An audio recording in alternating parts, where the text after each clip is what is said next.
March 1st has come and nearly gone. This is the deadline for sequestration. The impact of this policy won't be felt overnight, but it will be real.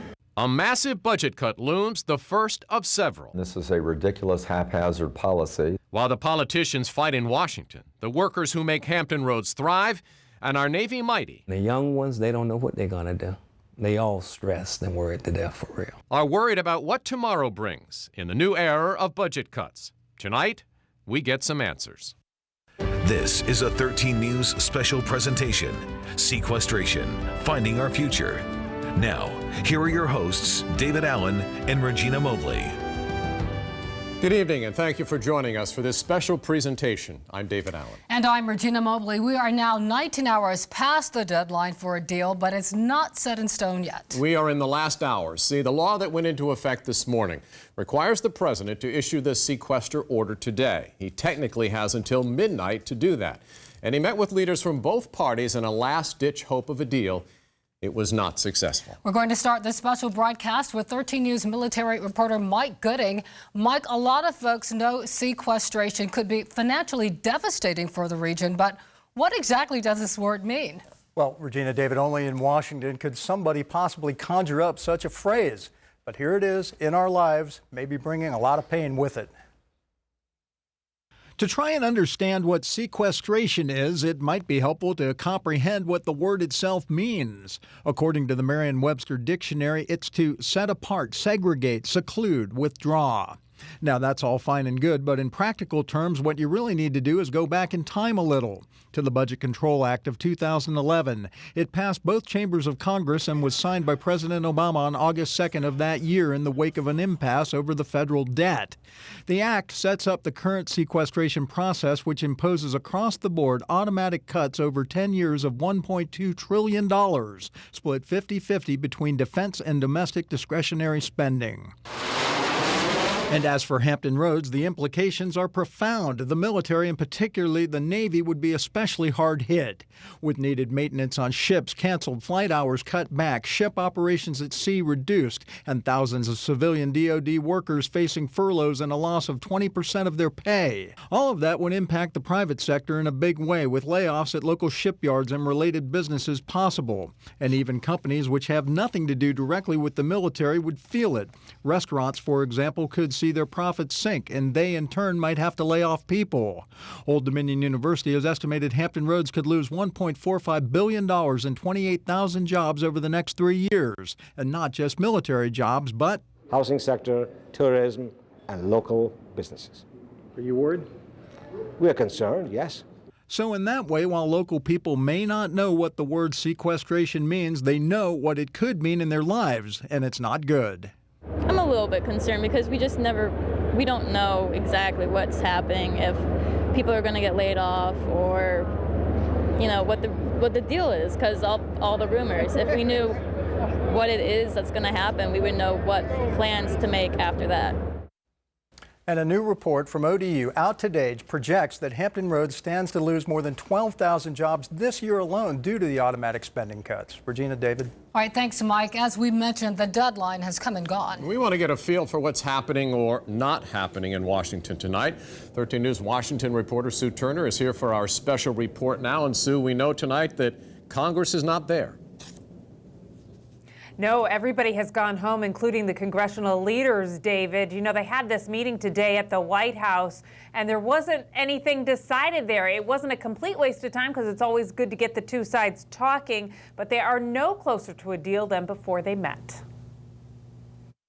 Well, congressional leaders spend more time on the blame game than they do coming up with a plan. Ultimately, if Mitch McConnell or John Boehner say, we need to go to catch a plane, I can't have Secret Service block the doorway. While there are smarter ways to cut spending than the process that we're about to engage on, the House shouldn't have to pass a third bill before the Senate does anything. Lawmakers of the districts hardest hit are scrambling to do something. We're going to come forward with proposals that help mitigate these consequences for national defense, and we think we'll see them as soon as next week. The president has been talking about the effect all week on everything from education to health, and especially the toll it will take on the Defense Department. Businesses that work with the military, like the Virginia shipbuilder that I visited on Tuesday may have to lay folks off. Communities near military bases will take a serious blow. All of this will cause a ripple effect throughout our economy. Fixing the sequester isn't going to be any easier when it's in effect. Congress has to pass a budget by March 27th, then deal with raising the debt ceiling in May. I did lay out that the House is going to move a continuing resolution next week to fund the government past March 27th. All while federal workers get notices like these. This memorandum notifies you that the Department of Justice proposes to furlough you. Now, Congress is scheduled to come back next week. By then, the cuts will be well underway to being implemented. Live in Washington, Sue Turner, 13 News. Sue, while we have you, if there was 1 ounce of hope today, it seems that both sides are willing to at least have a conversation about cuts to Medicare and closing tax loopholes. Am I being overly optimistic there? Well, they are willing to have a conversation, but there is a big divide between Republicans and Democrats. Republicans don't want to talk about taxes at all because they say the president got his tax increase on January 1st when they temporarily put off all that stuff that had to do with the fiscal cliff. So Speaker of the House John Boehner is really driving this, that he only wants to talk about spending cuts in this particular conversation. That is why you haven't seen the two sides come closer together. So on the subject of Medicare, the president could also have a tough battle within his own party when it comes to cutting Medicare. Right. I mean, the president, Regina, has been really forthcoming, saying we have to make some tough choices as well, and we are going to have to make cuts here. But he knows that he is going to face an uphill battle from Democrats who want to preserve that and not even touch that in this whole conversation. But that, as the president says, is just not realistic. All right. Thanks, Sue. All right, we reached out to the entire Hampton Roads congressional delegation, invited them all to be a part of this program. Congressman Scott Ridgell and Senators Mark Warner and Tim Kaine all agreed to be interviewed earlier today. Mike Gooding asked them, what's next? You know, end of the day, both parties got to compromise. Republicans got to do more revenues. Democrats got to be willing to do entitlement reforms. And yes, we need to do cuts, but we need to do targeted cuts, not this sequestration that was set up to be the stupidest of all possible options, which now has become reality. But if everybody maintains their line in the sand, the Republicans not wanting any tax increases, Democrats not wanting any entitlement reforms, then what? Well, then America and Americans are going to suffer, and candidly, we all ought to get fired if we don't get this resolved. And really, there's no substitute for Congress just being willing to dialogue, compromise, and act. Congress has just perfected over the last few years using every gimmick it can. Sequester was one. Continuing resolutions are a gimmick. The super committee was a gimmick. We have to get back to writing budgets in the normal course of business and making these hard decisions about spending, taxes, and deficit reduction, and that's going to require a willingness to compromise. You know, I'm fighting for us and our region, and Congress and the President can do what's right and replace sequestration with something far wiser. And that's what I'm working on. Do you have a timetable in your mind as to when you think there might be some progress? Well, we should pass a continuing resolution with the Defense Appropriations bill incorporated into it next week. And I want both parties to come back to the table and to really, we shouldn't be out of session unless and until we resolve this. Congressman Bobby Scott also agreed to be part of the program. He's here in our studio right now. Congressman, we've been hearing from people on our Facebook page all week about this subject of sequestration, and this one really caught our attention. It says, from John, he says, it's not Friday yet. They'll pull a rabbit out of the hat. And that was Tuesday. Well, here we are. It is Friday. No rabbit, no compromise, no deal. Why? Well, one of the things we have to recognize is arithmetic. You can't cut $1.2 trillion out of the budget and not have devastating effects on the provision of government services and the economy. If you try to do things instead of mindlessly across the board, if you try to do it more intelligently and strategically, you might save the 2 million jobs that are at stake with the mindless across the board cuts. But unfortunately, 2 million other people will lose their jobs. The fact is that you can't do it without revenues. And that's why you haven't seen any specific alternative. You haven't seen anybody say, well, rather than these cuts, let's do these cuts, because you can't do $1.2 trillion in cuts that anybody would want to be associated with. And that's just an arithmetic fact. If somebody wants to come up with a list, come up with a list. And all of this has to be in the context. We're here today. We could have had this program 6 months ago, certainly 6 weeks ago, January 1st, when we voted for a $3.9 trillion tax cut. Now we need $1.2 trillion to offset the sequester. We knew we couldn't fix the sequester. The super committee met for weeks. The Republicans said no revenues. Nobody could come up with a set of cuts for $1.2 trillion. We knew we couldn't do it a year and a half ago. And so on January 1st, when we had the $1.2 trillion sequester hanging over our heads, we voted for a $3.9 trillion tax cut. Seems to me that we should have thought about today back then. Today can be no surprise to anybody that's been following what we've been doing.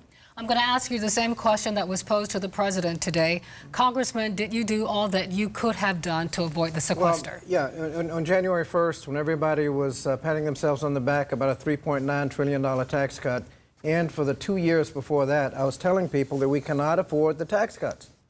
That was an unpopular position. Oh, everybody hated me, fine. But the fact is, the arithmetic fact is, we could not afford even the tax cuts up to $250,000. We went up to $450,000. You didn't hear any discussion. And for the last 30 years, people have gotten to the point where they don't think tax cuts have anything to do with the budget. Ronald Reagan, all through then, you tax cut, you don't have to pay for them. Well, finally, we're so far in the ditch that if you cut taxes, you got to pay for them. And we went $3.9 trillion further in the ditch, and now we're trying to come up with $1.2 trillion to pay for them. I think the first thing we got to recognize is that the $3.9 trillion tax cut was a big mistake. We should have made it maybe $2 trillion or $2.5 trillion, so you'd have enough to work with to offset the sequester. We didn't do that, and now there is no alternative. You don't lose 2 million jobs whether you do it across the board or otherwise if the decision, and the majority of the House, the Republican caucus has said definitively there'll be no revenues.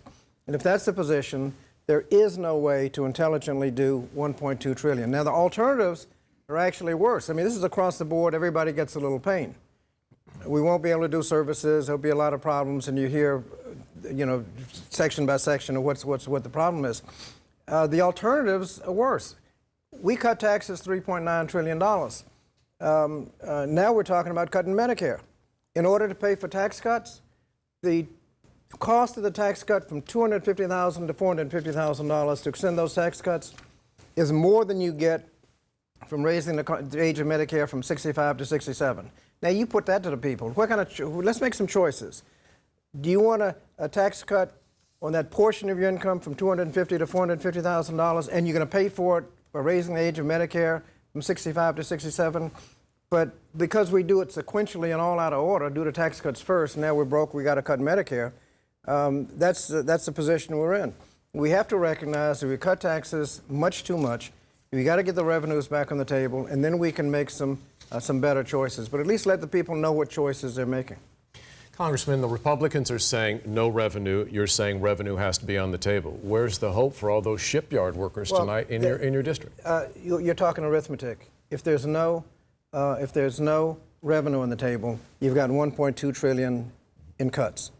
If you save the shipyard jobs, you're going to cost somebody else their jobs. So 2 million jobs at stake when you cut $1.2 trillion. You cannot do it intelligently, and that is why no one has come up with an alternative. If somebody made a list of $1.2 trillion in cuts as their recommendation, and then you ask people, well, would you rather have a $2.5 trillion tax cut, not a $3.9 trillion tax cut, and not have to cut any of these? I think 90% of the public would say, well, let's let some of the tax cuts go. You can't cut all of this, and you haven't seen the list because nobody would want to be associated with 2 million job loss, cuts that cost 2 million job loss, and all the government services that aren't going to be done. All right, thanks so much, Congressman. We'll be back in a moment.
Opening, David, or is Mike opening? Mike is. Okay.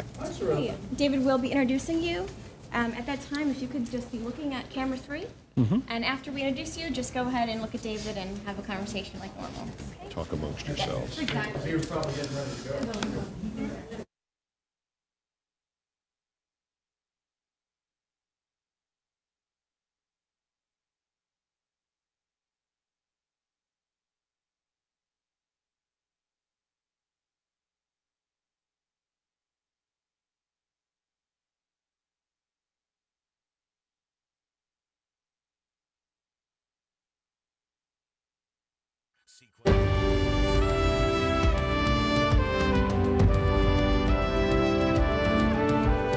We're back with our special report, Sequestration, Finding Our Future. $85 billion in cuts have already started. $1 trillion more will hit over the next decade.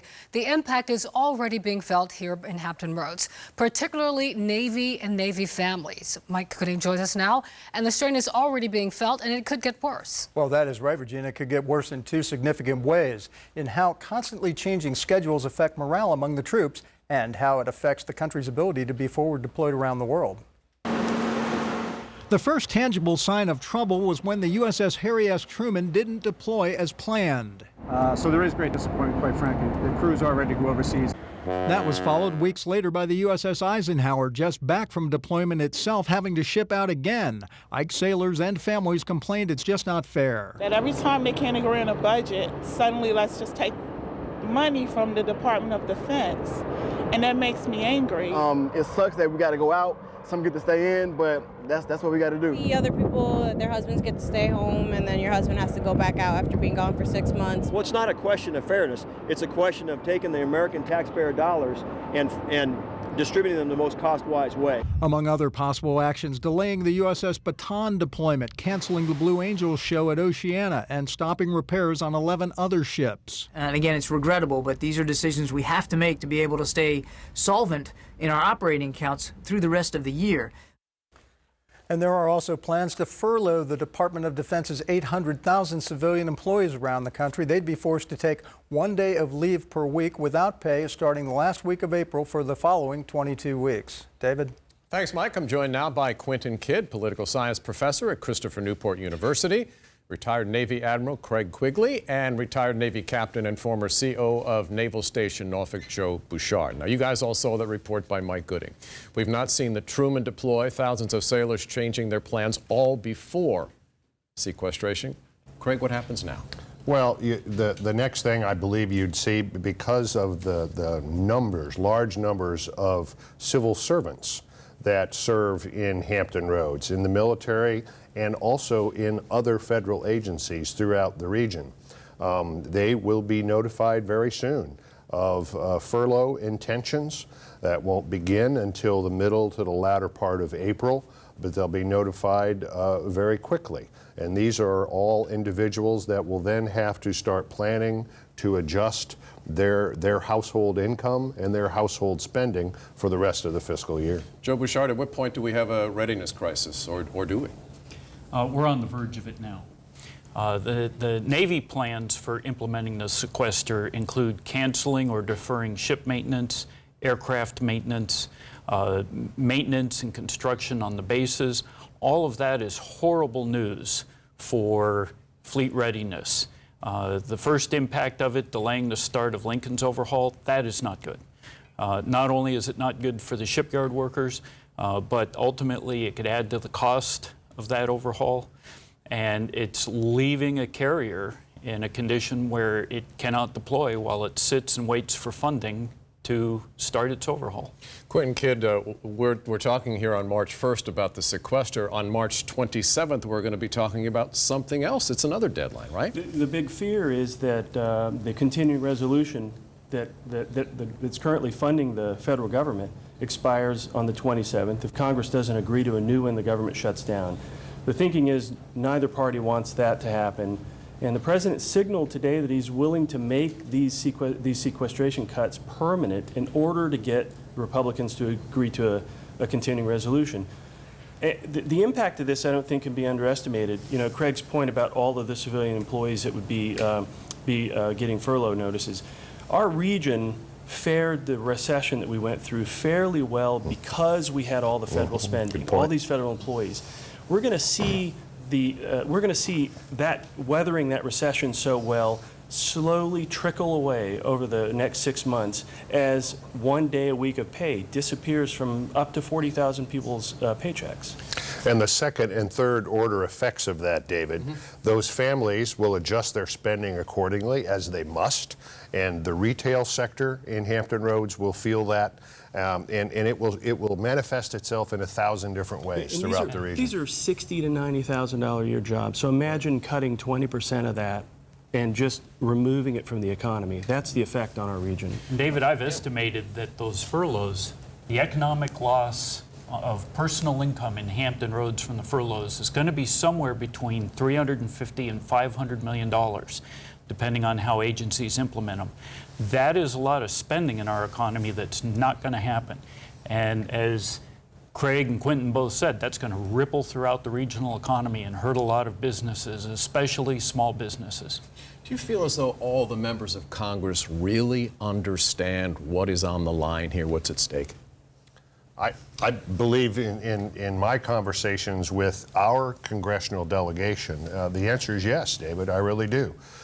You've heard many of them speak for many months, calling for a compromise position, an alternative to sequester to be agreed upon by both houses of Congress and the administration. So, long answer to your question. The short answer, I think, is yes. Quentin, do you agree with that? Well, yeah, I do. I think our delegation in particular does. I think Virginia's delegation in particular does.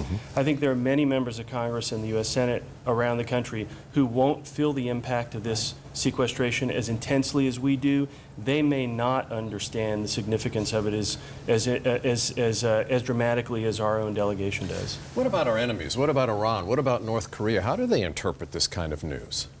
I can only believe that they would be encouraged by the turmoil and the churn that this puts into the American political system. If they all look at America's military as the world's most powerful and a check on some of their ambitions around the world. And the less prepared the American military can be to respond, the more they're going to like it. That's chilling, Joe Bishop. And if I can add, as a former strategic planner in DOD, it's not just our enemies, and they do pay close attention to us, but our allies are watching this very carefully. And this casts doubts upon our commitment, especially in the Western Pacific, especially in the Middle East. So it will raise significant concerns with our friends and allies overseas. Can you count on the United States to be there when something happens in the world where you're counting on our assistance? Can they count on the U.S. being there when they need them? All right, great discussion. You guys aren't going anywhere, so we'll have you back to talk a little bit more. Thanks. All right, much more to come tonight. We're back in a moment.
this work, along with hundreds of thousands of jobs, are currently in jeopardy because of politics in Washington. So these cuts are wrong.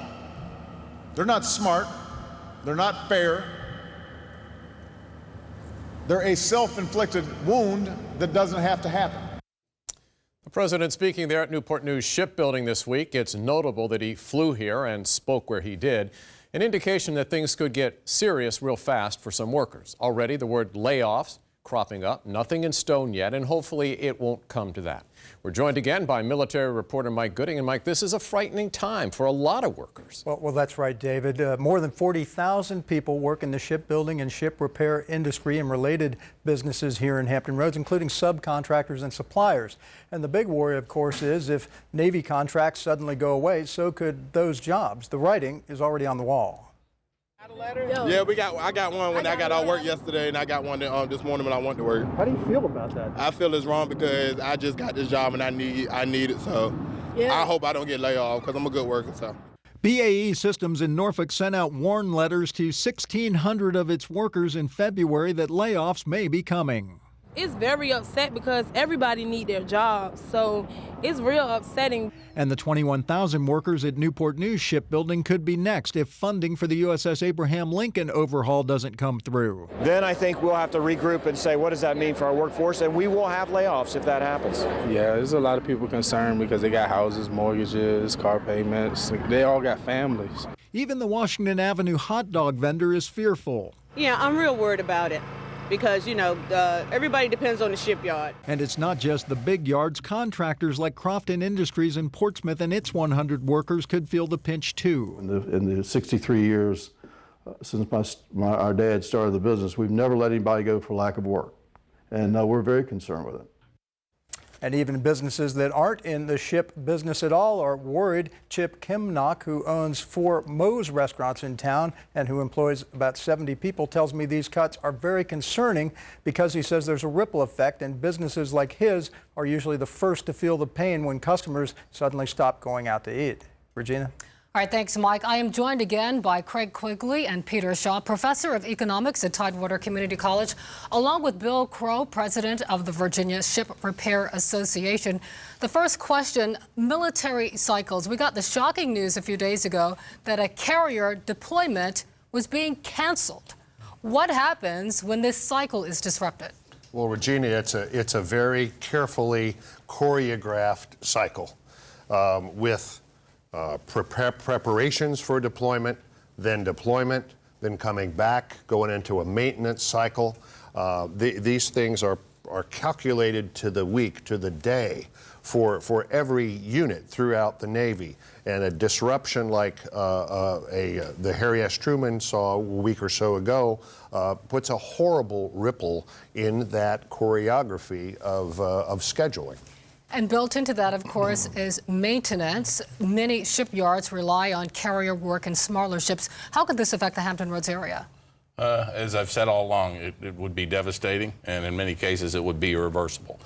For the 40,000 people that comprise the 233 member companies, of which you just saw Jay Crofton, he's one of our member companies, they're going to be affected in some way, form, or fashion. They're going to be furloughed.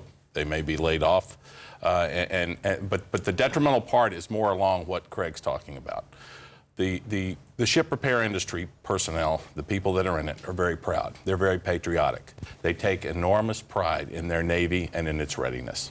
And with that maintenance with those maintenance availabilities being canceled, you'll never get that back. No matter how you try, you will never get it back. Can the Hampton Roads economy absorb such cuts? The short answer, no. If the cuts are sustained, the effect is permanent. And you were talking about earlier about small businesses and restaurants feeling the pain. Don't forget, the local governments will feel the pain because they're dependent upon sales tax revenues. And when the sales tax revenues go down, that immediately impacts their treasuries, and they're going to be feeling the cuts as well. So this is just the beginning of March Madness. March 27th, we're looking at another deadline. Yes. Yeah. Yes, absolutely. And that's more critical than what we're actually going through now, because if the government ends up, shutting down, that will be a lot more heavy than what we're seeing now. And these are really uncharted waters. You were telling me earlier that you can't recall under these circumstances a carrier deployment being canceled. How does the Pentagon handle the sequestration? It's never happened before. No, I have never seen this combination of effects and events in my adult life, Regina. Never one time. And the answer to your question is, how do you handle it? You do the best you can with the cards you're dealt. The budget process has been dysfunctional since 2009, and there are some experts who are saying this won't get cleaned up until 2016. Can the Hampton Roads area absorb, again, this type of dysfunction? No. When I talked to you before and I said that this would be irreversible, the problem with the whole thing is that you've got many small businesses in the area that comprise our 233 member companies. They don't possess a heavy cash reserve that they could sit on and end up weathering this. They will end up going out of business. So when we turn around and we plug back in any maintenance that may become available for dollars that would come, you would end up what would end up having there is that they're going to turn around to those small businesses, which 40% of every maintenance availability has to go to small businesses. You'll turn around and you'll look at those, and they're not there anymore. The other irreversible part of that, which is the scary part, is that we have the commercial ship repair industrial base. Tradesmen, very skilled tradesmen who are in our industry, who are being paid. If they're furloughed and if they're end up being laid off, they're going to go into another economic industry, or another industry with regards to being able to put food on their table. So when that ends up coming back, or that money comes back, you turn around, you don't have those skilled tradesmen anymore to perform that. So it's a ripple effect, and that's the irreversible part of we can't afford to lose that commercial ship repair and industrial base of those personnel that are the trade laborers. The White House issued a report this week saying in Virginia, 90,000 DOD employees could face furloughs, losing a gross pay of $648 million. What could happen to the state of Virginia if this happens? Well, the first impact, the state of Virginia, is obviously on the front line of people's spending patterns that Admiral Quigley mentioned earlier. Reduced spending in the community, reduced tax revenues in the community. The businesses feel the effect, the local governments feel the effect, and don't forget, the state of Virginia now is going to have reduced sales tax revenue, and it depends on that to help redeploy its money back out to the communities to help pay for education, transportation, especially with the new transportation package that's going to be based heavily on sales tax. That will be impacted. Your fire and police protection and your social services. A lot of that state funding is now going to be impacted back to local governments. All right, thank you so much for joining us. More in our special presentation, Sequestration, Finding Our Future, coming up.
This is a great lineup of crew we got. 30 seconds. Yes.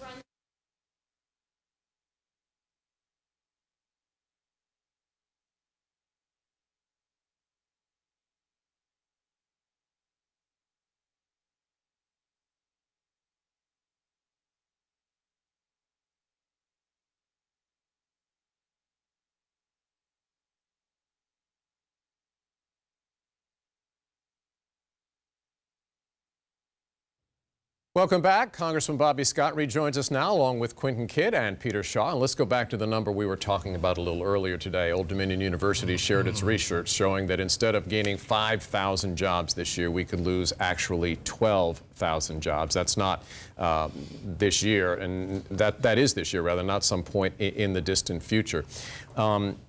It easily could be much worse than that. Am I correct?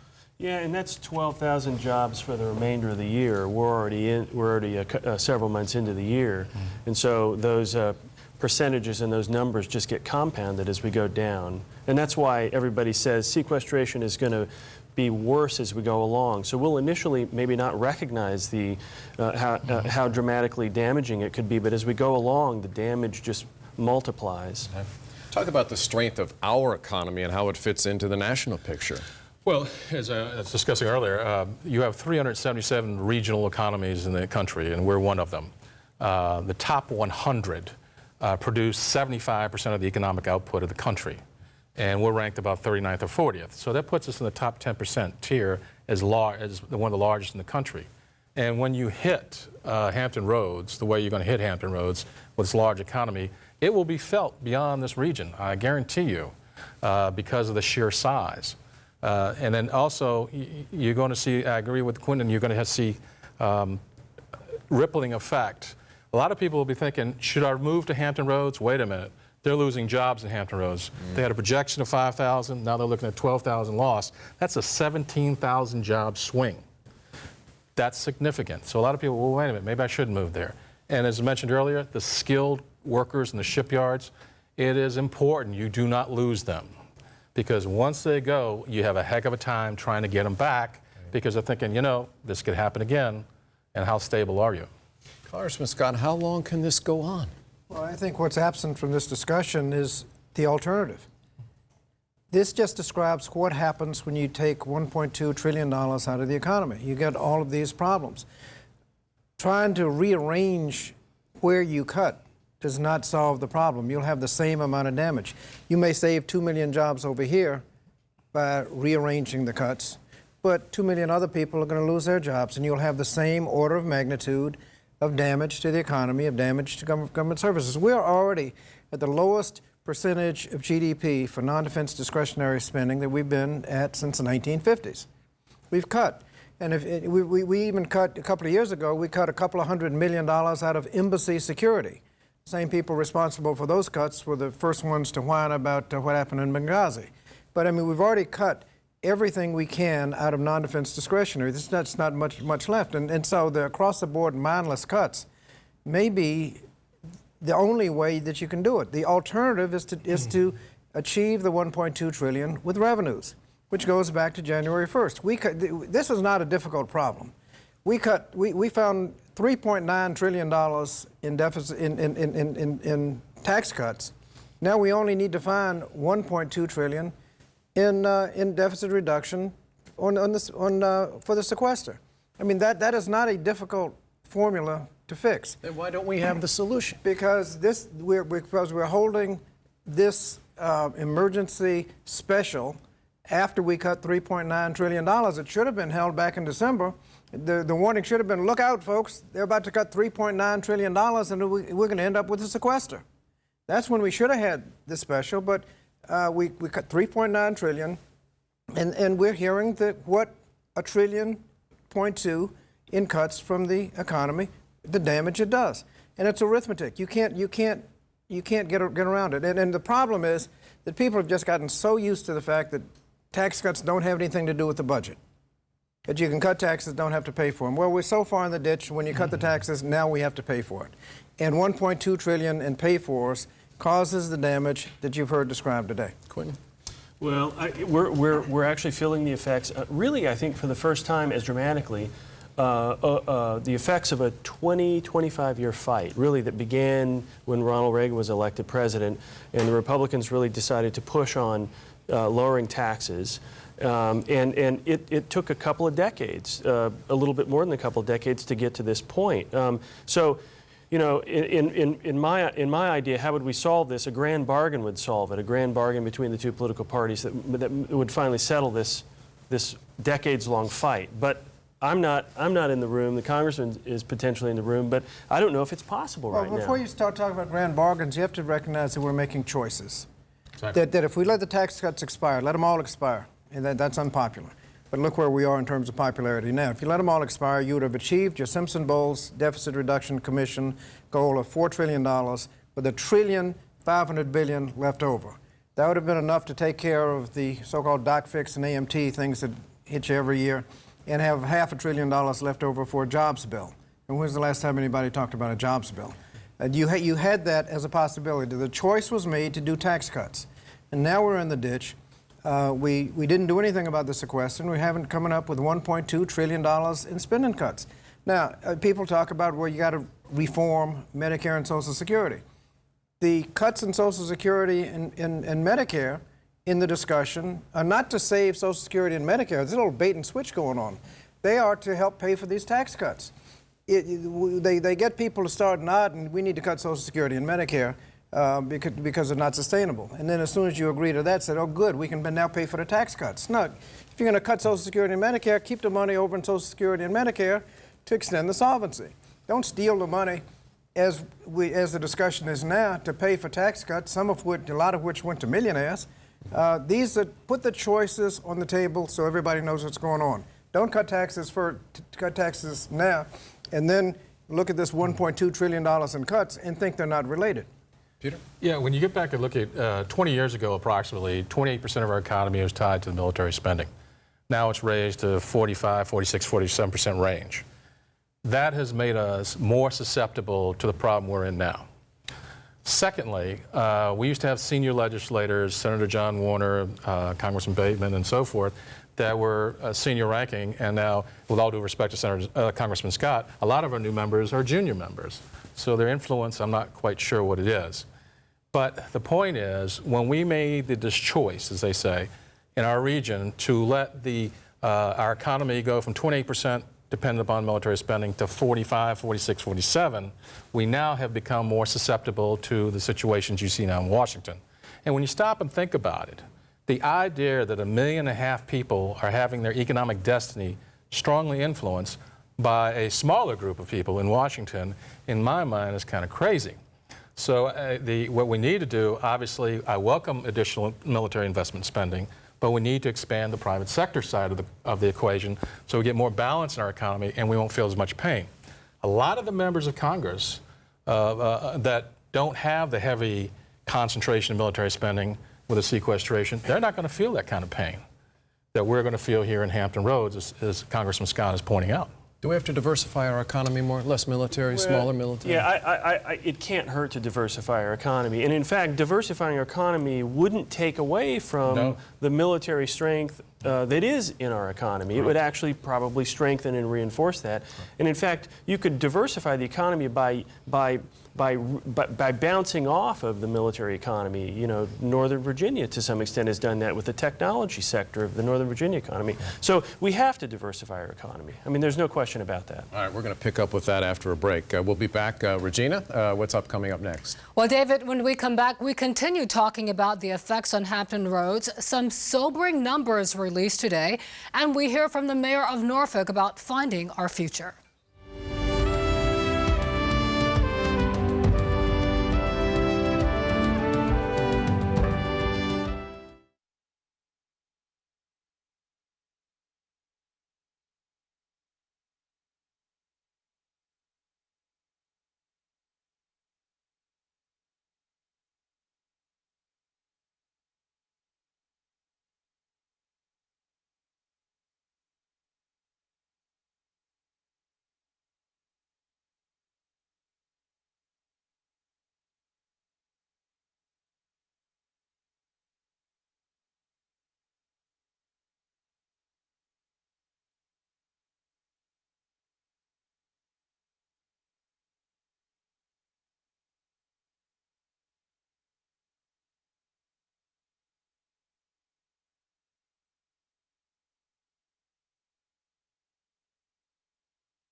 The title of this broadcast is Sequestration, Finding Our Future.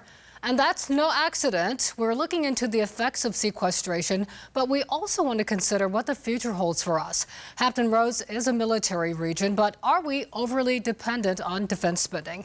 And this is not the first time we've run this drill. Remember the Brack scare of 2006? Oceana is a huge part of the Virginia Beach economy. Losing it and its 14,000 workers would be a catastrophe. And we almost did. Tonight we're not talking about closing bases, but we are talking about the possibility of losing work and income across Hampton Roads. Norfolk Mayor Paul Frame. 46% of the local economy is built around defense spending. We've counted over 700, nearly 730 companies in Norfolk that work with the defense industry. They include large companies with businesses here like General Dynamics and BAE Systems, and smaller subcontractors. And so the entire range of the defense industry is going to feel these impacts. Well, defense spending has grown over the last decade or so as we've been at war. And as it has grown, it has become a larger part of our economy, some 46%. The good news is that we have other sectors of our economy that have employment bases, and no single sector employs more than 16 or 17%. So beneath the defense spending, we already have a relatively diversified economy. What we have to do is then grow that diversification. We have to be more invested in things like tourism, for instance, high technology. Quentin Kidd, Peter Shaw, and Craig Quigley are here once again. So the question again, are we overly dependent on defense spending? Yeah, well, I mean, we recognize our dependence as a region on defense spending, and you hear, groups and people talk about and study the extent to which we need to diversify our economy. And for example, there's a lot of attention given to modeling and simulation and the role that that's playing in diversifying our economy. So we're dependent upon it, we recognize it, and there's efforts underway to diversify the economy for sure. I mean, we recognize it. The good news is we recognize that we're heavily dependent on the federal sector in Hampton Roads, Regina, more so than before 9/11.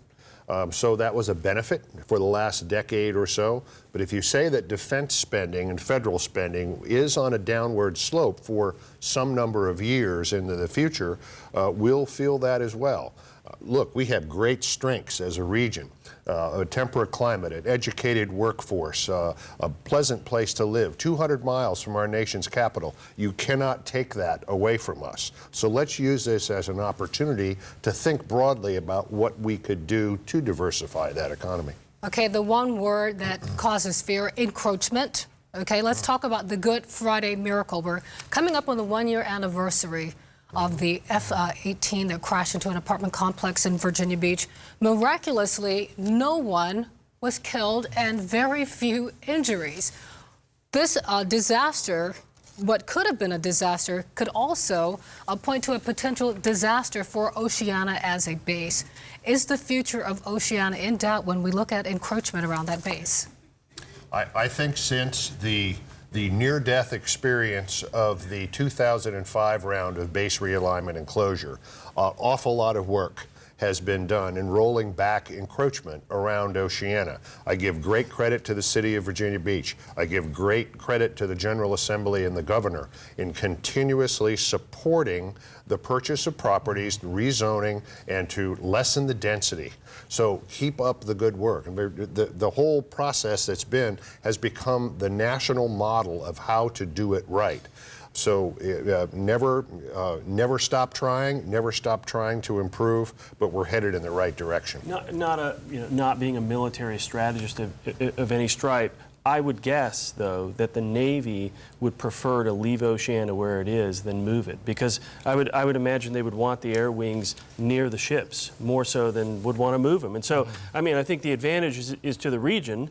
Virginia Beach is doing the right thing. The state of Virginia is doing the right thing. The advantage is to the region, I think. I mean, that's the way I look at it. Yeah, I mean, if you do take the appropriate precautions to protect that huge military investment, that master jet base, then you can focus on bringing in spin-off industries of high technology, modeling simulation going into, you could envision, if you will, with a medical school here, bring in high-tech biotech work into this region and doing research, using the modeling simulation work, not only for technology into various other companies, but the entertainment industry uses modeling and simulation, and the gaming industry. That would be a tremendous industry to bring in here. All right, lots to look forward to. David? All right, well, our time has gone very quickly tonight, and when we come back, one more chat with our military reporter Mike Gooding about this issue of sequestration and finding our future.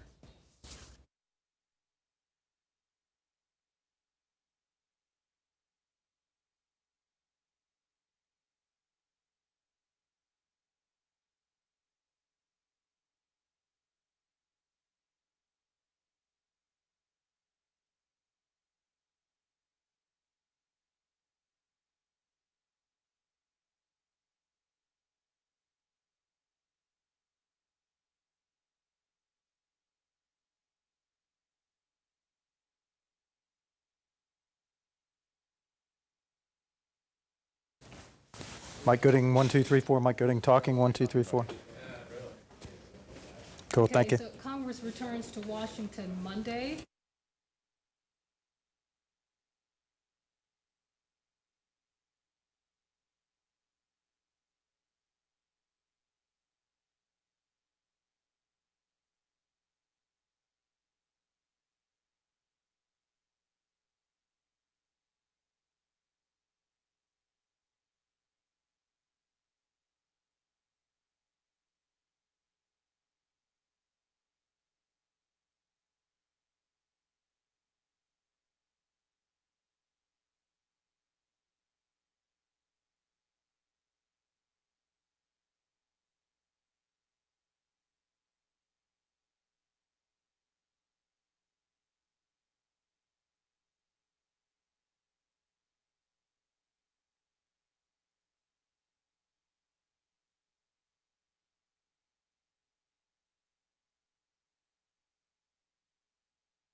And we're back with a final word on this issue of sequestration with our military reporter Mike Gooding. Mike, it's been an enlightening conversation and a very sobering conversation. It has indeed, and it's sobering in the following way. I mean, we have been sort of recession-proof here during these last 13 years of war since 9/11, while other places in the country like Detroit kind of crashed and burned.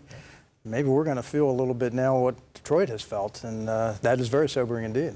So it's back to work Monday for members of Congress. They're promising to work on this continuing resolution. Right, and that's been another big problem for us, a thorn in our side, this continuing resolution. That is the thing that has caused the problem for the 11 ship repair contracts to have been essentially canceled and withdrawn. That is the thing that has caused the problem on the funding for the nuclear refueling and midlife overhaul for the USS Abraham Lincoln. Unless that gets resolved under this continuing resolution, we've heard from Mike Petters from Newport News Shipbuilding that some of his 21,000 workers at Newport News could get laid off. So the continuing resolution, very, very important problem. Different phrase than sequestration, but still very urgent. What did you hear tonight that gave you the most concern? What gave me the most concern is that there seems to be no meeting of the minds in terms of, you know, Dems want to see cuts, you know, in terms of what we're going to do with the entitlement. And the Repubs don't want to see anything but any revenue. Yeah. And there's no meeting in the minds. One issue that Congressman Bobby Scott talked about off camera is the FAA determining which airports could close down because of sequestration. And he noted to us that Newport News could be one of those airports that could close because of sequestration. Well, and that would be terrible, of course, you know, with the Hampton Roads Bridge Tunnel, all the peninsula people having to try to get down to the south side to use Norfolk International Airport. Can you imagine the chaos that would create? So, yeah, that's a very real and scary proposition. And we sit here tonight with no real end in sight. No real end in sight, because it's just going to be one crisis after another, because we have this great political divide in America where the left believes one thing, the right believes another, and there's no middle ground, it seems. Well, we'll hope for something, huh? Yeah, hope, All right. fingers crossed. Just a few more hours for the president to sign the final law on sequestration. We want to thank our panel of experts for their insights tonight and the lawmakers who are able to be with us as well tonight. There's still activity in Washington tonight. We're following the developments for you. Reporter Brian Farrell will join us tonight on 13 News at 11 with a status update on this final hour before we hit midnight.